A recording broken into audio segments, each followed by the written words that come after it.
बिस्मिल्लाहिर्रहमानिर्रहीम। अस्सलामुअलैकुम वीवर्स। मैं उम्मीद करता हूँ आप तमाम स्टूडेंट्स खैरियत से होंगे। मैं आपका computer science instructor Shahbaz Ali और मैं आपको वेलकम करता हूँ आपके अपने चैनल डिजिटल एजुकेशन पर। अपने आज के लेक्चर के अंदर हम डिस्कस करेंगे कंप्यूटर एज अ सिस्टम।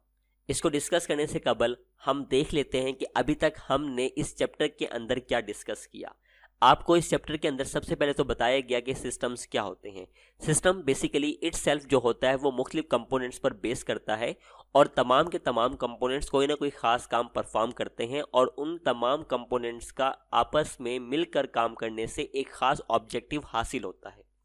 आपको फिर बताया गया कि सिस्टम के बुनियादी तौर पर जो कॉन्सेप्ट होता है वो चार चीज़ों पर बेस करता है कि सबसे पहला काम आपके सिस्टम का ऑब्जेक्टिव क्या है, आपके सिस्टम बनाने का मकसद क्या है और ये सिस्टम आपकी कौन कौन सी रिक्वायरमेंट को फुलफिल कर रहा है। दूसरा आपके पास था कंपोनेंट कि आपका सिस्टम में कौन कौन से कंपोनेंट शामिल हैं। तीसरा आपके पास होता है इन्वायरमेंट कि आपका सिस्टम किस इन्वायरमेंट में वर्क कर रहा है। चौथा आपके पास होता है कम्युनिकेशन कि उन तमाम के तमाम कंपोनेंट्स को आपने किस तरीके से आपस में एक दूसरे के साथ कम्युनिकेट किया हुआ है। देन आपको बताया गया कि आपके पास सिस्टम्स की टाइप्स कौन सी होती है। दो टाइप आपके साथ बताई गई आपको, नेचुरल सिस्टम और उसके बाद आपको बताया गया आर्टिफिशियल सिस्टम। देन फिर हमने मूव किया कि आपके पास साइंस और आपके पास सिस्टम में क्या फ़र्क होता है या साइंस और सिस्टम में कौन कौन से आपके पास चीज़ें फॉल करती हैं, जिसमें आपको बताया गया नेचुरल साइंस जिसमें इंसान का कोई अमल दखल नहीं होता और दूसरा आपके पास होता है डिज़ाइन साइंस जो कि आपके पास इंसान के अमल दखल से चीज़ें बनाई जाती हैं। आज के लेक्चर के अंदर हम डिस्कस करेंगे अपने कंप्यूटर को एज अ सिस्टम के तौर पर हम देखने जा रहे हैं। अब यहाँ पे जैसा कि आपको नज़र आ रहा है, a computer is a complex system. अब कॉम्प्लेक्स सिस्टम से मुराद ये है कि जिस तरह आपको बताया गया था कि इंसानी जो जिस्म होता है वो भी आपके पास क्या है, अल्लाह ताला की एक तख्लीक है जो कि बहुत ही ज़्यादा पेचीदा तख्लीक है, जिसमें आप देख सकते हैं कि हमारे पास उसमें इटसेल्फ बहुत सारे कंपोनेंट्स हैं। सर्कुलेटरी हमारा सिस्टम हो गया, न्यूरोलॉजिकल सिस्टम हो गया, डाइजेस्टिव सिस्टम हो गया, कार्डियोवेस्कुलर सिस्टम हो गया, ये सारे के सारे मुख्तलिफ सिस्टम्स हैं और ये बहुत पेचीदा सिस्टम है। सेम ऐसे ही हमारा कंप्यूटर भी जो है वो एक पेचीदा सिस्टम है। यहाँ पे आपको यही बताया गया ये क्या करते हैं, designed to process data and perform task according to a set of instructions. अब डिजाइन से मुराद ये होता है कि ये सिस्टम पहले नहीं बना हुआ था, ये सिस्टम इंसान के थ्रू बनाया गया है। यानी आपके पास ये क्या है, डिजाइन सिस्टम है जो कि क्या करता है, डाटा को प्रोसेस करता है, ठीक है, and perform task according to a set of instructions. यानी वो तमाम इंस्ट्रक्शंस जो आप सॉफ्टवेयर की शक्ल में इसको प्रोवाइड करते हैं, ये क्या करता है, वो इंस्ट्रक्शंस के अकॉर्डिंग जो आपने डाटा इसको दिया उस पर ये काम करता है। अब हम कंप्यूटर को जरा थोड़ा सा और डीपली देखते हैं। कंप्यूटर का जो वर्ड है वो निकला है कंप्यूट से, ठीक है, क्योंकि आप जानते हैं कि कंप्यूटर एक इलेक्ट्रॉनिक डिवाइस है और जो कि वर्ड इसका है वो है कंप्यूट, जो कि एक लैटिन वर्ड है जिसका मतलब होता है कैलकुलेशंस करना। तो डेफिनेटली हमारा जो कंप्यूटर है वो क्या है, एक कैलकुलेटेड डिवाइस है। अब हम देख लेते हैं कि हमारे सिस्टम के ऑब्जेक्टिव क्या हैं। The main objective of a computer is to perform computations, process data and execute different task efficiently. कौन कौन से इसके ऑब्जेक्टिव हैं कि हमारे पास कंप्यूटेशंस को परफॉर्म करना, यानी हिसाब किताब के अमल को परफॉर्म करना, चीज़ों को प्लस करना, माइनस करना, मल्टीप्लाई करना, उसके बाद डिवाइड करना। प्रोसेसिंग का मतलब ये होता है कि जो डाटा आप कंप्यूटर को प्रोवाइड कर रहे हैं उस पर आपके इंस्ट्रक्शंस के अकॉर्डिंग जो आपने कंप्यूटर को दी है कोई ऑपरेशन आपने डाटा के ऊपर परफॉर्म करना। देन इसके बाद आपके पास क्या कहता है, टास्क को एफिशिएंटली परफॉर्म करना। अब वो कह रहे हैं मिसाल के तौर पर a personal computer objective is to run the software application such as word processor, web browser and the game through a various computational processes. हमारे पास जो कंप्यूटर है उसका मकसद क्या है, उसका मकसद ये होता है कि हम उसमें डिफरेंट सॉफ्टवेयर एप्लीकेशंस को रन करते हैं। जैसे कि आपको अपनी स्क्रीन पर नजर आ रही होगी, ये सारी के सारी क्या है, सॉफ्टवेयर एप्लीकेशंस हैं। वर्ड प्रोसेसर, जैसा कि जितनी भी किताब आपको अपनी स्क्रीन पर नजर आ रही है सारी की सारी कौन से सॉफ्टवेयर में लिखी गई है, आपके इस सॉफ्टवेयर के अंदर लिखी गई है। उसके बाद वो कहता है कि आपके पास क्या हो गया, और भी मुख्तलिफ तरह के आपके पास एप्लीकेशंस होती हैं, जिस तरह वेब ब्राउजर, जैसे कि आपको वेब ब्राउजर नजर आ रहे हैं। वेब ब्राउजर्स का काम क्या होता है, जिसके थ्रू आप इंटरनेट तक रसाई हासिल करते हैं। और तीसरा आपके पास क्या कहता है, गेमिंग, यानी गेमिंग भी आपके पास क्या है, एप्लीकेशंस होती हैं जिसकी मदद से क्या होते हैं, आप इंटरटेन होते हैं। उसके बाद ये क्या कहता है, उसके बाद ये कहता है कि हमारे कंप्यूटर के कौन कौन से कंपोनेंट्स होते हैं। अब हम कंपोनेंट्स को देख लेते हैं। कंपोनेंट्स के अंदर तीन कैटेगरी आपके पास आती है, इंटरफेस कंपोनेंट, प्रोसेसिंग कंपोनेंट्स और तीसरा आपके पास होता है कम्युनिकेशन कंपोनेंट्स। सबसे पहले हम देख लेते हैं इंटरफेस कंपोनेंट्स क्या होते हैं। देखिए, इंटरफेस का मतलब ये होता है कि जो ज़ाहिरी शक्ल, जो फिजिकली शक्ल आपको बज़ाहिर नज़र आ रही है, ये क्या कहलाती है, ये इंटरफेस कंपोनेंट कहलाता है। जाहिर सी बात है कि कंप्यूटर आपके सामने जो नज़र आता है वो इंटरफेस फॉर्म में नज़र आता है ना। Interface component refer to fundamental part of a computer system, जो कि कंप्यूटर सिस्टम का क्या है, फंडामेंटल पार्ट है, जो कि इंक्लूड करता है इनपुट डिवाइसेस पर और आउटपुट डिवाइसेस पर। अब दैट सी बात है कि आपके पास सिस्टम है, उस सिस्टम को आपने डाटा प्रोवाइड करना है, और डाटा प्रोवाइड करने के लिए यानी आपने अपने सिस्टम से इंटरेक्ट होना है। तो इंटरेक्ट होने के लिए आपके पास जो मोस्टली डिवाइस यूज की जाती है वो आपके पास क्या है, keyboard and mouse, which allow the user to interact with the computer. यानी कीबोर्ड और माउस ऐसी दो इनपुट डिवाइस हैं जिसकी मदद से आप कंप्यूटर में क्या करते हैं, इंटरेक्ट करते हैं कंप्यूटर से। जैसा कि आप यहाँ पे देख भी सकते हैं कि ये आपके पास कीबोर्ड और माउस दो ऐसी डिवाइसेस हैं जिसकी मदद से आप अपने कंप्यूटर को डाटा प्रोवाइड करते हैं। ठीक है, आपने कंप्यूटर को डाटा प्रोवाइड किया, कंप्यूटर ने डाटा पर प्रोसेसिंग की, और प्रोसेसिंग के नतीजे में आपको एक आउटपुट दिखाएगा। अब वो कहता है computer output devices such as monitor and printer are used to present and generate result from a computer operations. यानी जो डाटा आपने प्रोवाइड किया, उस डाटा को प्रोवाइड करने के बाद आपने बताया कि इस पर ये ऑपरेशंस परफॉर्म करने हैं, देन ऑपरेशन परफॉर्म करने के बाद उसने आपको नतीजा दिखाना है, और नतीजा दिखाने के लिए वो इस्तेमाल करता है आउटपुट डिवाइसेस का, जिसमें आपके पास जो मोस्टली डिवाइस यूज़ की जाती है वो कौन सी है, मॉनिटर, और आपके पास क्या आ गया, प्रिंटर आ गया। जैसा कि ये आपको नज़र भी आ रहा है, ये क्या है, आपके पास आउटपुट डिवाइसेस हैं जिसकी मदद से आपको कंप्यूटर की स्क्रीन पर रिजल्ट आप देख सकते हैं। इंटरफेस कंपोनेंट के बाद अब हम डिस्कस करते हैं प्रोसेसिंग कंपोनेंट। प्रोसेसिंग कंपोनेंट्स के अंदर पहली कैटेगरी आती है the processing components of a computer consist of CPU which act as a central processing unit responsible for the computations and executing commands. यानी जिस तरह इंसान के पास सोचने समझने के लिए दिमाग होता है, वो सारे के सारे ऑपरेशंस जो होते हैं वो दिमाग की मदद से परफॉर्म करता है, सेम ऐसे ही हमारे कंप्यूटर के पास भी एक दिमाग होता है जिसको बोला जाता है सीपीयू, जिसकी फुल फॉर्म क्या होती है, सेंट्रल प्रोसेसिंग यूनिट उसकी फुल फॉर्म होती है। उसकी रिस्पॉन्सिबिलिटीज क्या होती हैं, कंप्यूटेशंस एंड एग्जीक्यूटिंग कमांड्स। ये आपके पास एक 1.5 इंच की चिप सी होती है, जो कि आपको मैं दिखा देता हूं। ये देखें, ये जो चिप है, इसी चिप को बोला जाता है ब्रेन ऑफ द कंप्यूटर, और यही सीपीयू कहलाता है। दूसरी कैटेगरी के अंदर हम आते हैं। दूसरी कैटेगरी हमारे पास होती है रैंडम एक्सेस मेमोरी, जिसको रैम बोलते हैं, इज अ ट्रांजिएंट मेमोरी। यानी ट्रांजिएंट स्टोरेज का मतलब होता है आपके पास temporary storage that store data and instructions for the CPU. यानी सीपीयू जब तक किसी डाटा पर प्रोसेसिंग कर रहा है तो वो डाटा आपके पास कहाँ पे स्टोर होता है, रैंडम एक्सेस मेमोरी के अंदर स्टोर होता है आरजी तौर पर। जैसे ही आप देख सकते हैं कि इस टाइम मैंने ये डॉक्यूमेंट ऑन की हुई है, यहाँ पे मैं कैमटेशिया से रिकॉर्डिंग कर रहा हूँ, यहाँ पे फोटोशॉप ओपन किया हुआ है, मैंने डिफरेंट ऑपरेशंस यहाँ पे परफॉर्म कर रहा हूँ आपके सामने। ये सारे के सारा डाटा कहाँ पर स्टोर है, रैम के अंदर स्टोर है। लिहाजा जैसे ही मैं अपने कंप्यूटर को शट डाउन करूंगा, ये सारी के सारी एप्लीकेशंस क्या हो जाएंगी, क्लोज्ड हो जाएंगी। दूसरी आपके पास होती है where as storage devices, hard disk और एसएसडी। यानी एचडीडी हार्ड डिस्क ड्राइव और SDD solid state drive is a permanent storage for data and software need for future processing. यानी हमारे कंप्यूटर के अंदर वो ऐसी डिवाइसेस जो हमारा डाटा परमानेंटली स्टोर करके रखती हैं फ्यूचर के लिए, वो हमारे पास होती हैं हमारी परमानेंट मेमोरी, जिसमें आपके पास एचडीडी और एसडीडी आ जाती है, जो कि मैं आपको दिखा देता हूं। ये आपके पास रैम है जो कि आरसी डाटा स्टोर करके रखती है, और ये आपके पास क्या है, आपकी सेकेंडरी मेमोरी है जो कि आपके डाटा को परमानेंटली आपके कंप्यूटर के अंदर क्या करके रखती हैं, स्टोर करके रखती हैं, जिसमें एचडीडी और एसडीडी आ गया। इसका डिफरेंस इंशाल्लाह आगे जाकर हम डिटेल में डिस्कस करेंगे। इसका तीसरा कंपोनेंट होता है operating system. Operating system is responsible for receiving information from interface component and determining the appropriate actions to take. देखें, आपके पास कोई भी डिवाइस है, आपका लैपटॉप हो गया, आपका कंप्यूटर हो गया, आपका मोबाइल फ़ोन हो गया, आपका टैबलेट हो गया, ये सारे के सारी डिवाइसेस के अंदर सबसे पहले एक सॉफ्टवेयर किया जाता है जिसको बोला जाता है सिस्टम सॉफ्टवेयर। और सिस्टम सॉफ्टवेयर की कैटेगरी के अंदर एक कैटेगरी आती है आपके पास कौन सा, ऑपरेटिंग सिस्टम। जैसा कि आपको अपनी स्क्रीन पर नजर आ रहा है, ये इस वक्त कौन सा ऑपरेटिंग सिस्टम मैं यूज़ कर रहा हूँ, विंडो का ऑपरेटिंग सिस्टम यूज़ कर रहा हूँ। अगर मेरे पास एप्पल की डिवाइस होती तो उसमें मैकिंटोश का ऑपरेटिंग सिस्टम होता, इस तरह लिनक्स का ऑपरेटिंग सिस्टम होता है, डोज ऑपरेटिंग सिस्टम होता है और यूनिक्स ऑपरेटिंग सिस्टम होता है। इसके बगैर आपका कंप्यूटर जो है वो काम नहीं कर सकता।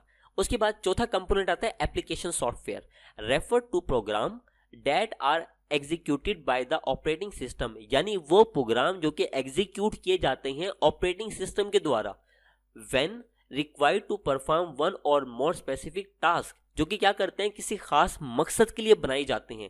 मिसाल के तौर पर ये मोस्टली एप्लीकेशंस जो मेरे कंप्यूटर में आपको इंस्टॉल नजर आ रही है, ये सारी के सारी क्या है, एप्लीकेशन सॉफ्टवेयर हैं जिनका कोई ना कोई खास काम है। मिसाल के तौर पर जैसा कि मैंने अभी बताया, अभी मैं वीडियो रिकॉर्डिंग कर रहा हूं तो मैं कैमटेशिया का इस्तेमाल कर रहा हूं। मैं अपने पूरे दिन के अंदर कैमटेशिया का इस्तेमाल नहीं कर रहा। एक स्पेसिफिक टास्क है वीडियो रिकॉर्डिंग, इस टास्क को परफॉर्म करने के लिए मैं एक एप्लीकेशन सॉफ्टवेयर का इस्तेमाल कर रहा हूं जो कि आपके पास कौन सा है, कैमटेशिया का है। इसी तरह अगर फोटो एडिटिंग करनी होती मैं तो फोटोशॉप को यूज कर लेता, वीडियो एडिटिंग करनी होती तो मैं कैमटेशिया का इस्तेमाल कर लेता अगेन, या मैं प्रीमियर का इस्तेमाल कर लेता। तो ये मुख्तलिफ एप्लीकेशन सॉफ्टवेयर हैं, ये जब आपके पास काम करते हैं, जब आप ऑपरेटिंग सिस्टम को इंस्टॉल कर लेते हैं, देन आप इन अपने स्पेसिफिक एप्लीकेशन को इंस्टॉल कर सकते हैं अपने कंप्यूटर के अंदर। तो ये आपके पास बुनियादी तौर पर 4 आपके पास कैटेगरीज आ जाती हैं प्रोसेसिंग कंपोनेंट्स के अंदर, जिसमें आपके पास सीपीयू हो गया, रैम और रोम हो गई है, आपके पास अपना सिस्टम सॉफ्टवेयर यानी ऑपरेटिंग सिस्टम हो गया, और एप्लीकेशन सॉफ्टवेयर हो गया। उसके बाद हमारा तीसरा मेन कंपोनेंट होता है कम्युनिकेशन कंपोनेंट्स। अब जितने भी मैंने बुनियादी तौर पर ऊपर 2 कंपोनेंट्स आपको पढ़ाए, इन तमाम कंपोनेंट्स को आपस में फिजिकली कनेक्ट करने के लिए आपको क्या चाहिए, कम्युनिकेशन कंपोनेंट चाहिए। ये क्या कहता है, communication component is a computer refer to physical element that provide the communication between different component of the computer, कि हमारे कंप्यूटर के जितने भी मुख्तलिफ फिजिकली कंपोनेंट्स हैं, उन कंपोनेंट्स के दरमियान कम्युनिकेशन करने के लिए हम इस्तेमाल करते हैं कम्युनिकेशन कंपोनेंट्स का। अब ये कहता क्या है, ये कहता है in a computer motherboard serve as a primary circuit board. Motherboard क्या है, एक प्राइमरी सर्किट बोर्ड है that interact all the component by using cable और सर्किट्स। हमारे पास मैं आपको दिखा देता हूं, हमारे कंप्यूटर का जो एक मेन आपको नजर आ रहा है, ये केस के अंदर जो एक मेन सर्किट होता है वो होता है मदरबोर्ड, यानी मेन बोर्ड भी बोला जाता है इसको। अब हमारे कंप्यूटर के जितने भी फर्दर कंपोनेंट है, कीबोर्ड हो गया हमारा, माउस हो गया हमारा, प्रिंटर हो गया, यूएसबी हो गई, जितने भी डिवाइसेस हैं वो सारी के सारी मदरबोर्ड के साथ कनेक्ट होती है मुख्तलिफ केबल्स के थ्रू। और उसके बाद ये कहता है System bus is a collection of electrically conductive cables that transmit data between CPU and all other interconnected components। यानी हमारे जितने भी कंपोनेंट्स हैं जो कि मदरबोर्ड के थ्रू एक दूसरे के साथ कनेक्टेड हैं, उन आपस में उनको एक दूसरे से जोड़ने के लिए आप जिनका इस्तेमाल करते हैं वो बेसिकली केबल्स होती हैं, और उन्हीं केबल को, उसी पाथ को आप क्या बोलते हैं, सिस्टम बस बोलते हैं। कहते हैं there are the 3 distinct types of buses. कितने टाइप्स की बसेस होती हैं, 3 तरह की बसेस होती हैं। बसेस दोबारा बता देता हूं, बसेस का मतलब होता है केबल्स या आपके पास वो पाथ जिसकी मदद से तमाम कंपोनेंट्स एक दूसरे के साथ जुड़े होते हैं, जिसमें आपके पास डाटा बस, एड्रेस बस और कंट्रोल बस। डाटा बस क्या करता है, these buses provide flow of data. Data बस क्या करता है, डाटा को फ्लो करता है। एड्रेस बस क्या करता है, एड्रेस ऑफ डाटा इंस्ट्रक्शंस, यानी एड्रेस बताता है जिस जगह पर डाटा पड़ा हुआ है। और उसके बाद तीसरा क्या करता है, यानी control bus signals from CPU to other components, क्या कंकरेंटली। तीसरा क्या करता है, एक कंपोनेंट से दूसरे कंपोनेंट्स के दरमियान कंट्रोल सिग्नल्स को ट्रांसफर करता है। हमारा नेक्स्ट टॉपिक है interactions among components. The components of a computer interact with each other to perform task. हमारे पास जो हमारा कंप्यूटर है उसके जितने भी कंपोनेंट है वो आपस में एक दूसरे के साथ इंटरेक्ट करते हैं ताकि वो किसी खास काम को, किसी ऑपरेशन को परफॉर्म कर सकें। For example, when you open a file using your mouse और keyboard, several components of your computer interact seamlessly to make this action happen. वो कहता है कि अगर आप कंप्यूटर के अंदर अपनी किसी फाइल को ओपन करना चाहते हैं तो आप अपने कीबोर्ड और माउस का इस्तेमाल करते हैं, और इसके अलावा और भी बहुत सारे कंपोनेंट्स हैं जो एक दूसरे के साथ इंटरेक्ट होते हैं और इस एक्शन को परफॉर्म करते हैं। इसी बात को स्टेप बाय स्टेप समझते हैं। वो कहता है सबसे पहले तो आपको अपने कंप्यूटर के साथ इंटरेक्ट करना पड़ेगा। तो डेफिनेटली आपको कंप्यूटर के साथ इंटरेक्ट करने के लिए आपके पास कंपोनेंट होता है, उसका कीबोर्ड और माउस। ये 2 ऐसे कंपोनेंट हैं जिसकी मदद से आप अपने कंप्यूटर के साथ इंटरेक्ट कर सकते हैं। You double click on a file icon using your mouse or press a key combination to open a file. वो कहता है कि अगर आप किसी फाइल के आइकन पर डबल क्लिक करें या कीबोर्ड के साथ किसी की के कॉम्बिनेशन के साथ आप किसी भी फाइल को ओपन कर सकते हैं। For example, you double click on a document name report.docs on your desktop. इस बात को ऐसे समझते हैं कि जिस तरह मैं आपको अपने डेस्कटॉप की स्क्रीन पे ले जाता हूँ, आप यहाँ पे डेस्कटॉप पे आ गए हैं, ठीक है। डेस्कटॉप पे आने के बाद वो कहता है कि हम किसी फोल्डर को या किसी आइकन को पहले क्लिक करके सिलेक्ट कर लेते हैं। सिलेक्ट करने के बाद मिसाल के तौर पर मैं इस फाइल को ओपन करना चाहता हूँ, तो लिहाजा मैं इस पर डबल क्लिक करूँगा। जैसे ही मैंने डबल क्लिक किया तो सिर्फ यहाँ पे कीबोर्ड और माउस ने काम नहीं किया, यहाँ पे कीबोर्ड के साथ और माउस के साथ और भी बहुत सारे कंपोनेंट्स हैं जिन्होंने एक दूसरे के साथ मिलकर काम किया और ये एक्शन क्या कर दिया, आपके लिए परफॉर्म कर दिया।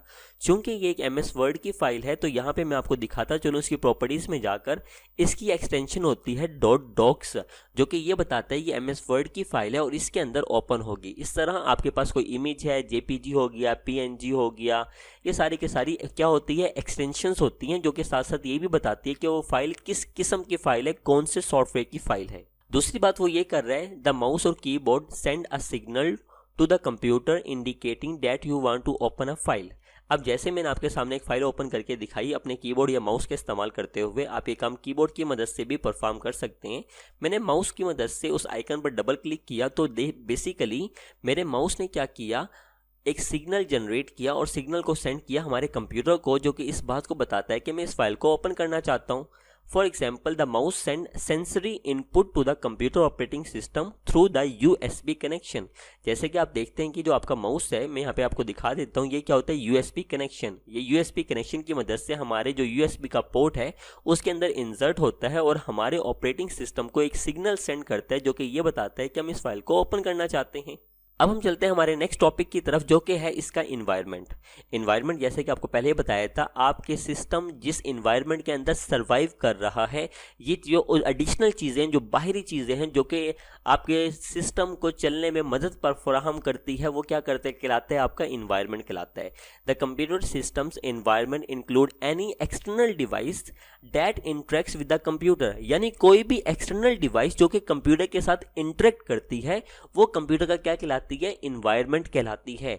यानी फॉर एग्जांपल, जिस तरह हमने एक एग्जांपल पढ़ी थी गाड़ी की, तो गाड़ी का जो बाहर के एग्जांपल है, बाहर का जो इन्वायरमेंट है, जिस तरह किस सिस्टम में वो चल रही है गाड़ी, या AC की बात करें, बाहर का क्या माहौल है, तो अंदर के इन्वायरमेंट पर असर पड़ता है। यहाँ पे हम फिलहाल बात करें कंप्यूटर को एज अ सिस्टम के तौर पर, तो पहला बताता है कि power supply provides electrical power to allow the computer to work. यानी हमारे कंप्यूटर को डेफिनेटली एक इलेक्ट्रॉनिक डिवाइस है ना, इसको क्या चाहिए, इलेक्ट्रिक पावर चाहिए काम करने के लिए। Number 2, network connects the computer to the other system and the internet. यानी नेटवर्क क्या करता है, हमारे सिस्टम को दूसरे कंप्यूटर के साथ क्या करता है, दूसरे सिस्टम के साथ क्या करता है, कनेक्ट करता है, और इसी तरह क्या बन जाता है, इंटरनेट बन जाता है, जिसकी मदद से आप डाटा को एक जगह से दूसरी जगह भेजते हैं और डाटा को आप रिसीव करते हैं, यानी मौसूल करते हैं। नंबर 3 है पेरिफेरल डिवाइसेस, यानी जितने भी इनपुट और आउटपुट डिवाइसेस आ गए, आप कह सकते हैं कि यह स्टोरेज डिवाइस जो आ गई है, आप कहते हैं वो आपकी पेरिफेरल डिवाइसेस हैं, includes printers, scanners and the external disk that expand the computer's capabilities. आपका कीबोर्ड हो गया, माउस हो गया, प्रिंटर हो गया, स्कैनर हो गया, कि क्या करते हैं, कंप्यूटर की कैपेबिलिटीज को और इन्हांस करते हैं। तो ये था हमारे कंप्यूटर का इन्वायरमेंट, जिसमें 3 चीज़ें आती हैं, पावर सप्लाई, नेटवर्क और पेरिफेरल डिवाइसेस जो हम कहते हैं। अब हम ये पढ़ रहे हैं नंबर 5 पॉइंट के अंदर कि आपका जो जितने भी कंपोनेंट्स हैं, इनका इंटरेक्शन विद द इन्वायरमेंट के साथ कैसे इंटरेक्शन होता है। अच्छा, मिसाल के तौर पर अभी हमने इसके इन्वायरमेंट को कहा, कीबोर्ड हो गया, माउस हो गया, जितने भी एक्सटर्नल डिवाइसेस हैं, ये सारी के सारी क्या कहलाती हैं, ये कंप्यूटर का इन्वायरमेंट है। जिसमें हम इन्वायरमेंट में कीबोर्ड कह सकते हैं, माउस कह सकते हैं, डिस्प्ले स्क्रीन कह सकते हैं, स्पीकर कह सकते हैं, प्रिंटर्स कह सकते हैं। A computer interact with its environment to perform its function. जाहिर सी बात है, कंप्यूटर क्या है, इसके साथ जुड़ा हुआ है ताकि फंक्शंस को परफॉर्म कर सकें। देखें, आपने कंप्यूटर से कोई भी काम लेना है, कंप्यूटर से काम लेने के लिए आपको सबसे पहले कंप्यूटर को इनपुट प्रोवाइड करनी पड़ेगी। User input, a user types on a keyboard, user ने अपने कीबोर्ड से कुछ भी टाइप्स किया तो बेसिकली क्या प्रोवाइड की, इनपुट प्रोवाइड की, and the computer processes, computer ने उस पर क्या किया, काम किया, द इनपुट, उस इनपुट पर जो यूजर ने प्रोवाइड की, to display the text on the screen. मिसाल के तौर पर अभी आपके सामने एक नई डॉक्यूमेंट ले लेते हैं, मैं इस फाइल पर डबल क्लिक करता हूं। जैसे मैंने इस पर डबल क्लिक किया इस आइकन पर, ये MS वर्ड की फाइल ओपन हो गई। मैं एक नई डॉक्यूमेंट ले लेता हूं। अब मैं यहाँ पर कुछ टाइप कर लेता हूँ, जैसे कि मैं यहाँ पे लिख लेता हूँ डिजिटल एजुकेशन। बेसिकली क्या किया मैंने, अपने कीबोर्ड से डाटा इंटर किया, मेरे कंप्यूटर ने इसको प्रोसेस किया, और आपको अपनी स्क्रीन पर एक आउटपुट नज़र आ गया होगा, जो कि आपके LCD की मदद से आपको अपनी स्क्रीन पर दिख रहा है। तो ये हमारे पास क्या हो गया, इन्वायरमेंट हो गया नंबर 1। नंबर 2 आपके पास हो गया network communication. The computer send and receive data over the internet to browse the website or download the file. यानी वो ये कहते हैं कि आप ब्राउज़र का इस्तेमाल करते हुए वेबसाइट्स तक एक्सेस हासिल करते हैं और उसकी मदद से फिर आप क्या करते हैं, अपने डाटा को वहाँ से सेंड करते हैं और हासिल करते हैं, यानी डाटा को अपलोड करना। फॉर एग्जांपल मेरा यूट्यूब चैनल है और मैं उस पर अपनी वीडियोस अपलोड कर रहा हूँ, तो इसका मतलब मैं डाटा सेंड कर रहा हूँ। और कोई वीडियो मुझे पसंद आ गया और मैंने उसको अपने कंप्यूटर में सेव करना है, तो इसको बोलते हैं डाउनलोड कर रहा हूँ। ये काम करने के लिए आप इस्तेमाल करते हैं वेब ब्राउज़र का, जैसे कि आपको यहाँ पर नज़र आ रहा है क्रोम। क्रोम क्या है, एक वेब ब्राउज़र है जिसकी मदद से मैं इंटरनेट तक रसाई हासिल करता हूँ और क्या करता हूँ, चीज़ों को सर्च करता हूँ। यानी ये क्या हो गया, सेंडिंग डाटा हो गया, और जो बदले में मुझे रिस्पॉन्स मिलता है वो क्या हो गया, आपके पास एक रिसीविंग डाटा के तौर पर आप उसको कंसीडर कर सकते हैं। उसके बाद लास्ट ऑप्शन है वही जैसे कि अभी आपको बताया, power supply. The computer relies on a stable power supply to function correctly. जाहिर सी बात है, ऐसा तो नहीं हो सकता ना कि आपकी पावर सप्लाई ठीक नहीं, आप काम कर रहे हैं, ड्यूरिंग प्रोसेसिंग आपका क्या हुआ, लाइट चली जाती है, तो आपका सारा का सारा काम क्या हो जाएगा, वेस्ट हो जाएगा। आपका जो कंप्यूटर का एनवायरनमेंट जिसके साथ इंटरेक्ट कर रहा है वो क्या होनी चाहिए, स्टेबल होनी चाहिए। तो स्टूडेंट्स ये था हमारा आज का लेक्चर, जिसमें हमने कंप्यूटर को एज अ सिस्टम के तौर पर हमने देखा, जिसमें उसके ऑब्जेक्टिव देखें। जाहिर सी बात है, सिस्टम का होता है मतलब ये होता है कि आपके सिस्टम के जितने भी कंपोनेंट्स हैं वो सारे के सारे एक दूसरे के साथ इंटरेक्ट करके, इन्वायरमेंट के साथ इंटरेक्ट करके किसी ऑपरेशंस को परफॉर्म कर रहे हो, यानी उससे किसी ऑब्जेक्टिव को फुलफिल किया जा रहा है। अब इसके ऑब्जेक्टिव हमने देखे और ऑब्जेक्ट के बाद कंपोनेंट्स आपको डिटेल में पढ़ाए, सारे के सारे कंपोनेंट्स आपके साथ डिटेल में डिस्कस किए। और इस पिक्चर जैसे कि आपको नजर आ रहे हैं, ये सारे के सारे क्या है, कंप्यूटर के कंपोनेंट्स हैं। देन मैंने आपको बताया इंटरेक्शन अमंग द कंपोनेंट्स, ये जितने भी कंपोनेंट्स हैं इनका आपस में इंटरेक्शंस कैसे होती है ये आपको डिस्कस करके बताया। और उसके बाद मैंने बताया कि इन्वायरमेंट, यानी जिस इन्वायरमेंट के अंदर हमारे तमाम कंपोनेंट्स एक दूसरे के साथ जुड़े होते हैं। और लास्ट में हमने डिस्कस किया इंटरेक्शन विद द इन्वायरमेंट, कि इस इन्वायरमेंट के साथ इंटरेक्ट हमारा सिस्टम कैसे करता है। तो स्टूडेंट्स ये था हमारा आज का लेक्चर। मैं उम्मीद करता हूँ कि मेरी आज की वीडियो आपको पसंद आई होगी। अगर आपको वीडियो पसंद आई है और इससे आपकी हेल्प हुई है तो वीडियो को लाइक करें, अपने तमाम फ्रेंड्स के साथ इसको शेयर करें। मुझे अपनी दुआओं में याद रखिएगा। मेरी अगली वीडियो तक के लिए अल्लाह हाफिज़, टेक केयर।